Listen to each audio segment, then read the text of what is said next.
So when you take a look, it's very similar to this styling, but this was a different model that they came up. And again, as you're looking at the idea of industrial designers, they took a look at it. The coloring changed, as well as subtle pieces on how it's handled, or how the gripping and all the different mechanical parts are there.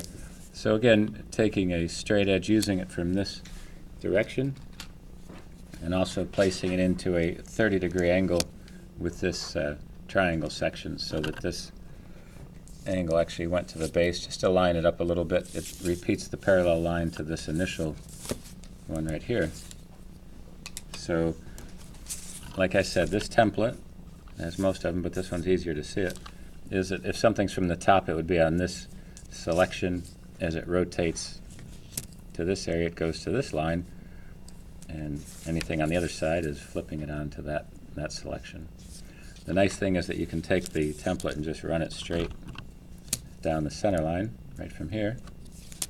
And I already lined this out, but as you take a look, if you're trying to look at the proportion, again, the length, the width, and the height of this object, the width and the length are going to be the same size, since it's cylindrical and symmetrical. And the distance of the height, depending on which one you categorize as the measurement, that's what it's going to be. So I just have it lined up, and kind of came through, started out with a small template at the tip of this, used a circle template. Again, you can sketch it out as you see this in a freehand drawing. But just to bring this back, just to try to show it to you, the crisp edges for this piece.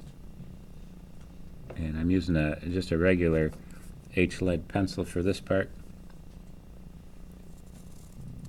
and bends that in there. So again, once I'm trying to find the section, I'm looking for the overall size of this template, and kind of repeated it just a little bit. Kind of repeated it here just a little bit. Here's the edge, and then went to the next one just to give it that, give me a little bit more depth, exaggerating it slightly as it goes in, and doing the same with the middle marks. Now, I'm not sure why they put what those lines are there for in the actual part, but one of them allows you to unscrew this part, so they've adapted that to part of the design. And then just using the tangent line for both sides, touching the farthest edge point of each elliptical shape on there. And this is a part that has a little round edge, so it's still located in this section here. Let's see if I got this one. It's this guy here. So I'm just repeating what I did already. And that's where it's going to be rounded off just slightly, but that's where the template goes. And again, taking a segment from here just to bring it back into that direction. So it's going out and wide, just kind of stretching it out. And then again, taking a look at this section here, two end pieces that connect themselves, and then a round section at the back. So just going to heavy this line up a bit. Still just keeping it in the center line, makes it easy on there, like some of the accurate part. And then it just gets a little bit smaller as it tapers down. And again, if you can imagine yourself designing this stylus yourself, you're trying to feel the weight and the feel of it for the end user using the stylus.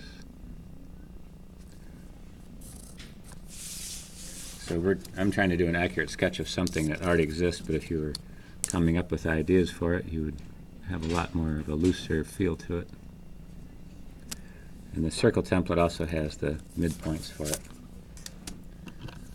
And then again, taking a look at this button that the stylus uses, it's secondary in the fact that it's changed. One has where you can depress the front to the back to help you draw with or select items. And this one just tapers. And this one tapers the other way. Cuts across.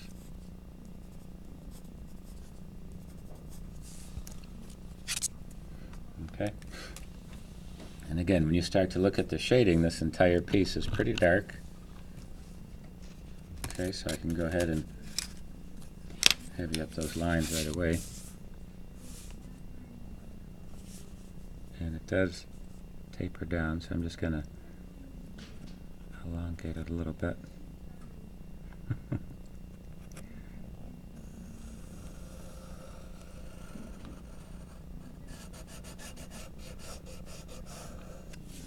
So I'm kind of committing with this dark line, but I can see it's already happening there.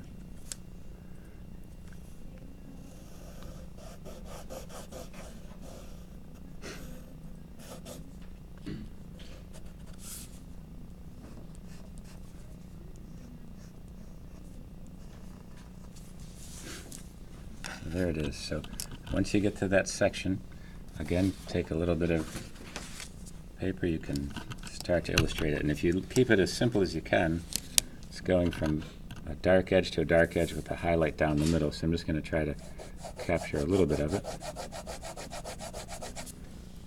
have to use a softer lead. I'm just using the straight edge to help me guide it. Even this mechanical piece is still very cross contour coming across there. I need to be careful because I tend to leave a little bit light in there.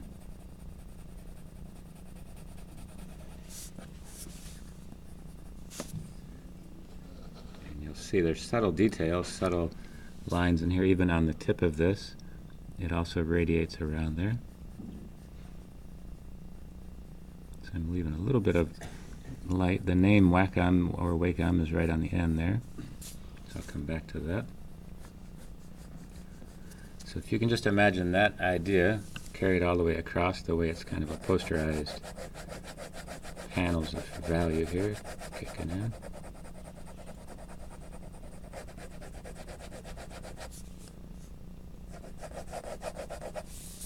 In that section, I'll probably go even darker.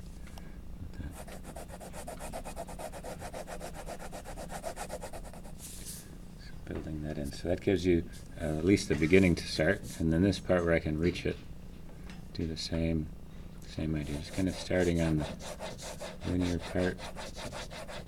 And you can use the edge of a template for this too. Just happen to use a straight edge.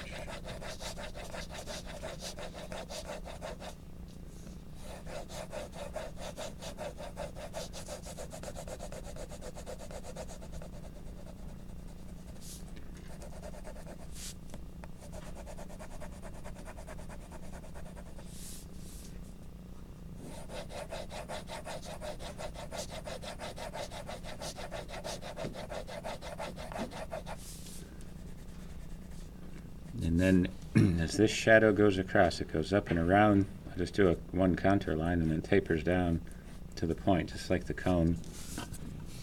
Move this down a section, just following that particular shape. And you can see the different textures on the tip is a much more smoother paneling of the color. And this has a little bit of a texture to it. And that's what you're gonna see. So when it gets down here,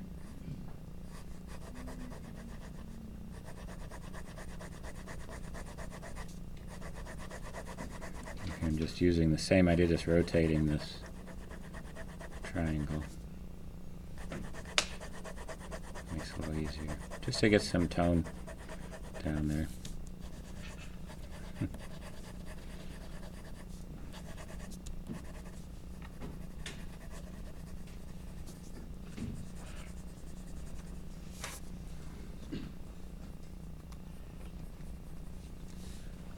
And this tip that's on the end here is just a straight cylinder with a sphere on the end. So don't be afraid of the sphere. And the handle that has the button here, just find those edges, and in this case it's just a reflective surface so it can blend that shape. So for most purpose, kind of have a nice layout section there. Just go back in with some of the details and the darker, heavy up these lines.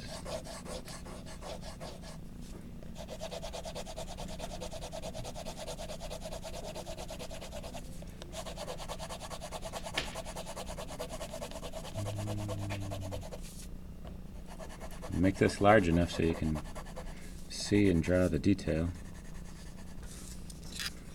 It's in there.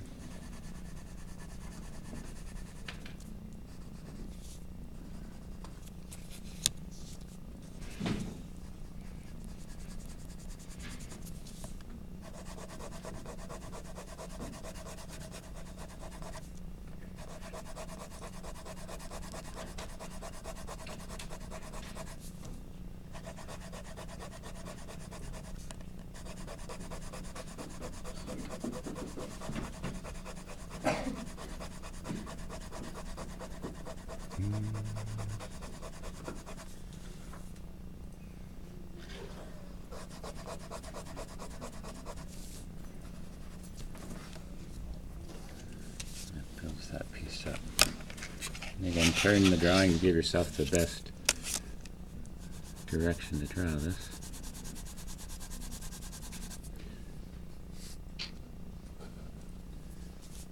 And once I've started, I can go back in and not worry so much about using the straight edge. Always come back with that.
And again, once you have most of it in there, you can go back in and heavy up these outer lines.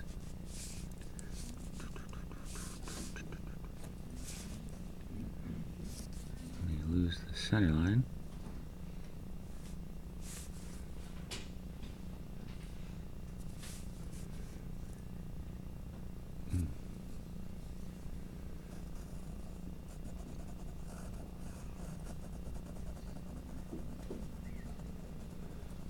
Again, here's where you can shade up against it.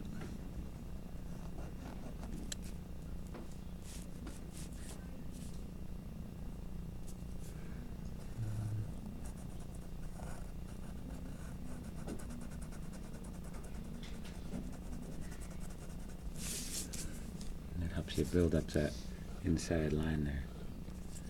Get that going.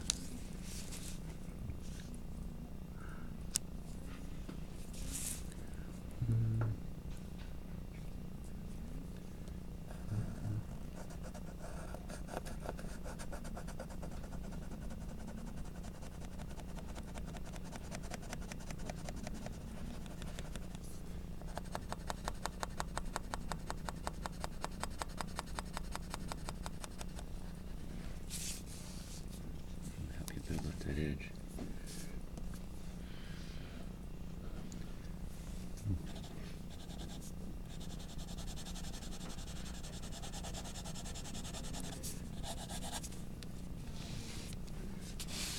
See, trying to get a darker range of values on this one as opposed to the opposite one that we did before.